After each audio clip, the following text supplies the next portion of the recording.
1000 plus सरकारी vacancies के 5 अलग-अलग नोटिफिकेशंस की टेक्निकल जॉब्स की आज की इस वीडियो में आपको जानकारी मिलने वाली है। 5 नए टेक्निकल जॉब्स के नोटिफिकेशंस जिसमें कुल मिला के 1000 से ऊपर की सरकारी भर्तियों के नोटिफिकेशन जारी किए गए हैं। तो आप इनके लिए ऑनलाइन आवेदन कर सकते हैं। जितने भी टेक्निकल बैकग्राउंड वाले, टेक्निकल क्वालिफिकेशन वाले कैंडिडेट इस वीडियो को देख रहे हैं, तो आप इस एप्लीकेशन फॉर्म को भर सकते हैं। यहाँ पर एक बहुत बड़ी अपॉर्चुनिटी जो है 5 अलग-अलग डिपार्टमेंट्स के द्वारा जारी की गई है। सबसे पहला जो डिपार्टमेंट है जिसकी हम यहाँ पे बात करने वाले हैं, वो है इंडियन नेवी। इंडियन नेवी में ये वैकेंसीज का नोटिफिकेशन जारी किया गया है शॉर्ट सर्विस कमीशन्ड ऑफिसर्स की पोस्ट के लिए, जिसके लिए आप 16 मई से लेके 1 जून 2026 तक एप्लीकेशन फॉर्म भर सकते हैं। और ऐसा नहीं सिर्फ मेल की वैकेंसीज हैं, क्योंकि पहले डिफेंस फोर्सेस में ज़्यादातर मेल की वैकेंसीज ही ज़्यादा निकलती थी, लेकिन अब क्या है कि मेल और फीमेल दोनों के लिए बराबर वैकेंसीज जो हैं वो जारी की जाती हैं। तो इस वैकेंसी के लिए भी मेल और फीमेल दोनों ही एप्लीकेशन फॉर्म भर सकते हैं।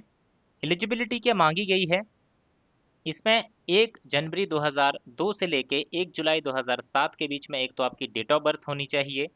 दूसरा कि इसमें आपने जो क्लास 10th पढ़ी है या फिर क्लास 12th पढ़ी है, दोनों में से किसी एक क्लास में आपने जो इंग्लिश सब्जेक्ट आपने पढ़ा है, उसमें आपके 60% मार्क्स होने चाहिए। इसके बाद आपने एमएससी किया होना चाहिए या फिर बीई बीटेक या फिर एमटेक। किस ब्रांच में? Computer science and engineering, computer technology, computer engineering, information technology, software systems, cyber security, system administration and networking, computer systems and networking, data analytics, artificial intelligence. इसके अलावा अगर किसी ने एमसीए विद बीसीए किया है, वो भी पोस्ट के लिए अप्लाई कर सकता है। और अगर किसी ने बीएससी कंप्यूटर साइंस या फिर आईटी किया है, वो भी इस पोस्ट के लिए एप्लीकेशन फॉर्म भर सकता है। तो इस तरह से ये एलिजिबिलिटी क्राइटेरिया रहेगा। इसमें जो है आपकी क्वालिफिकेशन के मार्क्स के बेसिस पे आपको बुलाया जाता है एसएसबी इंटरव्यू के लिए। और अगर आप उसमें सेलेक्ट हो जाते हैं तो आपका मेडिकल एग्जामिनेशन के बाद फाइनल मेरिट लिस्ट जो है उसे जारी किया जाता है। अब आगे बढ़ते हैं इसमें नेक्स्ट नोटिफिकेशन की तरफ। ये नोटिफिकेशन है एनटीपीसी लिमिटेड की तरफ से। एनटीपीसी लिमिटेड का ये जो नोटिफिकेशन है, दो अलग अलग नोटिफिकेशन यहाँ पे जारी किए गए हैं। पहला जो ये नोटिफिकेशन है वो है असिस्टेंट ऑफिसर एनवायरनमेंट मैनेजमेंट का, जिसमें आपकी एज 30 साल से कम होनी चाहिए। आपने इंजीनियरिंग डिग्री की होनी चाहिए एनवायरनमेंट में 60% के साथ, या फिर अगर किसी कैंडिडेट ने इंजीनियरिंग डिग्री या किसी भी तरह की ग्रेजुएशन किसी भी सब्जेक्ट और या ब्रांच में की हुई है, और उसके बाद उसने पीजी डिग्री या फिर पीजी डिप्लोमा या फिर एमएससी या फिर एमटेक किया हुआ है एनवायरनमेंट इंजीनियरिंग में या फिर एनवायरनमेंट साइंस में या फिर एनवायरनमेंट मैनेजमेंट में, तो ऐसे कैंडिडेट भी इस पोस्ट के लिए एप्लीकेशन फॉर्म भर सकते हैं। यहाँ पर ये जो आपका एप्लीकेशन फॉर्म है, ये भरा जा रहा है 22 मई 2026 तक। एनटीपीसी की वेबसाइट पे जाके आप इस पोस्ट के लिए एप्लीकेशन फॉर्म भर सकते हैं। इसमें आपको फीस भी पे करनी होगी, जो कि करनी होगी 500 रुपये की। इसके दूसरे नोटिफिकेशन की अगर बात करें, तो दूसरा नोटिफिकेशन यहाँ पर जारी किया गया है इंजीनियर्स कॉन्ट्रैक्ट्स एंड मटेरियल्स की पोस्ट के लिए। तो इंजीनियर्स की ये जो वैकेंसीज हैं, ये है टोटल 25। 32 साल एज लिमिट है। इसके लिए आपने बीई बीटेक की डिग्री की होनी चाहिए इलेक्ट्रिकल में या फिर electrical and electronics, mechanical, production, electronics, control and instrumentation, instrumentation या फिर सिविल में 60% डिग्री में आपके मार्क्स होने चाहिए। और साथ ही साथ आपके पास 4 साल का एक्सपीरियंस जो है वो होना चाहिए। इसमें लास्ट डेट है एप्लीकेशन फॉर्म को सबमिट करने की 25 मई 2026 की। आगे बढ़ते हैं तीसरे नोटिफिकेशन की तरफ, जो कि है कोल इंडिया लिमिटेड का। इसमें मैनेजमेंट ट्रेनीज की वैकेंसी है। एडवर्टीजमेंट नंबर है 3/2026। 11 जून 2026 तक आप एप्लीकेशन फॉर्म भर सकते हैं। आज से यानी कि 12 मई 2026 से एप्लीकेशन फॉर्म भरना शुरू हो चुके हैं। इसमें आपने क्वालिफिकेशन क्या क्या की होनी चाहिए? तो या तो आपने इंजीनियरिंग डिग्री की हो सिविल, इलेक्ट्रिकल, मैकेनिकल, या फिर आपने ईएनटी में इंजीनियरिंग की हो, ईएनटी की रेलिवेंट ब्रांचेज में, आगे मैं बताऊंगा इक्विवेलेंट ब्रांचेज कौन कौन सी एलिजिबल होंगी। अभी मैं ओवरव्यू दे रहा हूं आपको।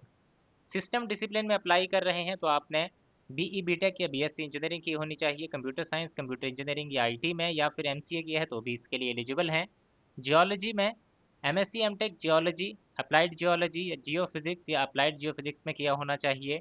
इंडस्ट्रियल इंजीनियरिंग के लिए इंजीनियरिंग की डिग्री, राजभाषा हिंदी के लिए एमए हिंदी, कंपनी सेक्रेटरी के लिए ग्रेजुएशन प्लस आपके पास कंपनी सेक्रेटरी क्वालिफिकेशन जो है वो होनी चाहिए। इसके बाद जो ब्रांचेज एलिजिबल हैं, civil engineering, electrical engineering, electronics and electrical, mechanical, mining machinery, electronics and telecommunication, ECE, electronics and instrumentation, electronics instrumentation and control, industrial के इक्विवेलेंट ब्रांचेज, ये सारे एलिजिबल हैं इन वैकेंसीज के लिए एप्लीकेशन फॉर्म भरने के लिए। टोटल 660 वैकेंसीज हैं पूरे भारत के लिए, ये वैकेंसीज यहाँ पे जारी की गई हैं। इसका जो डिटेल में आप अगर पूरा डिटेल में आप इसकी जो एक्सप्लेनेशन है वो चाहते हैं तो इसका वीडियो आपको हमारे यूट्यूब चैनल के वीडियो सेक्शन में जाके मिल जाएगा, तो अभी जाइए इसका आप डिटेल में वीडियो देख सकते हैं।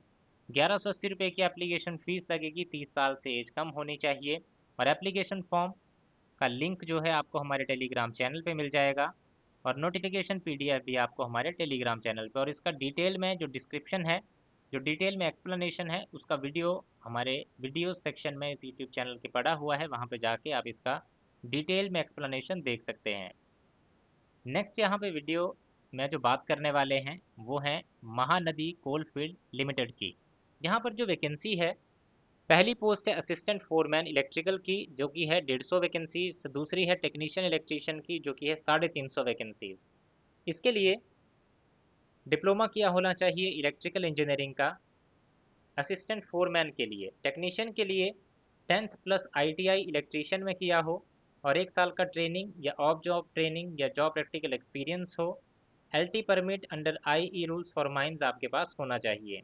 एज 18 से लेके 30 साल के बीच में आपकी एज जो है होनी चाहिए, और अगर रिजर्व कैटेगरी से आते हैं तो एज में रिलैक्सेशन भी आपको दिया जाएगा। इसमें आपका कंप्यूटर बेस्ड टेस्ट होगा, उसके बेसिस पे आपकी सिलेक्शन होगी और कोई भी नेगेटिव मार्किंग इस पेपर में आपकी नहीं की जाएगी। इसका भी डिटेल में वीडियो आपको हमारे जो टेलीग्राम चैनल है वहाँ पर आपको मिल जाएगा। तो ये मैंने 5 नोटिफिकेशंस की यहाँ पे बात की जो कि टेक्निकल जॉब्स के सारे नोटिफिकेशंस थे। गवर्नमेंट ऑफ इंडिया के अंतर्गत ये वैकेंसीज जो है जारी की गई हैं, यानी कि डायरेक्टली आप जॉब लगेगी आपको भारत सरकार के अंतर्गत, और जो भी सेंट्रल जॉब्स के बेनिफिट्स होंगे वो सारे बेनिफिट्स आपको यहाँ पे मिलने वाले हैं। तो इस अपॉर्चुनिटी को मिस मत कीजिएगा।